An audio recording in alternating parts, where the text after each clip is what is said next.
ఆంధ్రప్రదేశ్లో మొదటి నుంచి ఆడపడుచులకు పెద్దపీట వేసి ఆదుకుంటున్న పార్టీ తెలుగుదేశమని తనకు మాజీ ఎమ్మెల్యే ఆర్ఎంఎల్ఏ రాధాకృష్ణ వెల్లడించారు. స్వర్గీయ నందమూరి తారక రామారావు హయాంలో దేశంలోనే మొట్టమొదటిసారిగా ఆడపిల్లలకు ఆస్తి హక్కు కల్పించారని గుర్తు చేశారు. బాలికల విద్య కోసం వివిధ కార్యక్రమాలు చేపట్టారని, మొట్టమొదటిసారిగా మహిళా విశ్వవిద్యాలయం కూడా టీడీపీ హయాంలోనే ఏర్పాటైందని ఆయన వివరించారు. చంద్రబాబు నాయుడు పరిపాలనలో స్థానిక సంస్థల్లో మహిళలకు రిజర్వేషన్లు ఇవ్వటం, రాజకీయ పరంగా పదవులు ఇచ్చి ఆడపడుచులను ప్రోత్సహించడం జరుగుతూ వస్తోందని ఆర్ఎంఎల్ఏ రాధాకృష్ణ అన్నారు.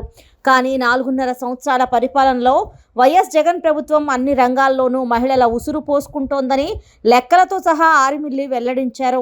మహిళల మీద అత్యాచారాలు, వేధింపులు, హత్యలు చేయటం ఎక్కువైపోయిందని, ఇది చాలా బాధాకరమని ఆయన ఆవేదన వ్యక్తం చేశారు. నిత్యావసర వస్తువుల ధరలు పెంచేశారని ఈ సందర్భంగా ఆర్ఎంఎల్ఏ రాధాకృష్ణ మీడియాతో మాట్లాడారు. జగన్మోహన్ రెడ్డి ప్రభుత్వం అధికారంలోకి వచ్చిన తర్వాత 4.5 సంవత్సరాలుగా మహిళల మీద దాడులు విపరీతంగా పెరిగిపోయినాయి. మహిళల మీద అత్యాచారాలు కానీ, దాడులు కానీ, హత్యలు కానీ, ఈ విధంగా మహిళల్ని అందరినీ కూడా మోసం చేసినటువంటి వ్యక్తి జగన్మోహన్ రెడ్డి. రేపు అంతర్జాతీయ మహిళా దినోత్సవం జరుపుకుంటున్నాం. కానీ ఈ రాష్ట్రంలో మహిళలకు ఎక్కడా కూడా వాక్ స్వాతంత్రం లేకుండా, మహిళలకు ఆర్థిక స్వాతంత్రం లేకుండా అన్ని విధాలుగానూ కూడా ఈరోజు ఇబ్బందులు పాలు చేస్తున్నటువంటి పరిస్థితి రాష్ట్రంలో చూడవచ్చు.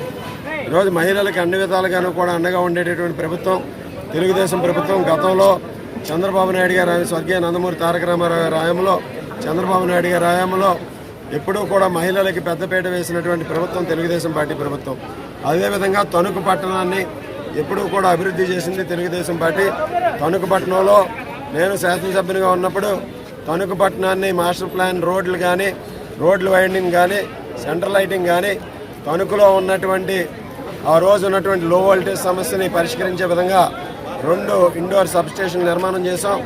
అలాగే తణుకు పట్టణానికి సంబంధించి తణుకులో జిల్లా స్థాయి ఆసుపత్రిని ఆ రోజు చంద్రబాబు నాయుడు గారి మీద చేతుల మీదుగా శాంక్షన్ చేయించినటువంటి ఘనత తెలుగుదేశం పార్టీ ప్రభుత్వం ఉంది. మళ్ళీ రాబోయే రోజుల్లో తెలుగుదేశం జనసేన ప్రభుత్వం హయాంలో పార్టీ అధికారంలోకి వస్తుంది. తెలుగుదేశం జనసేన, చంద్రబాబు నాయుడు గారు, పవన్ కళ్యాణ్ గారు ఇద్దరి సహకారంతో తణుకు పట్టణాన్ని ఏ విధంగా పూర్వ వైభవం తీసుకొస్తామని సందర్భంగా తెలియజేస్తున్నాం.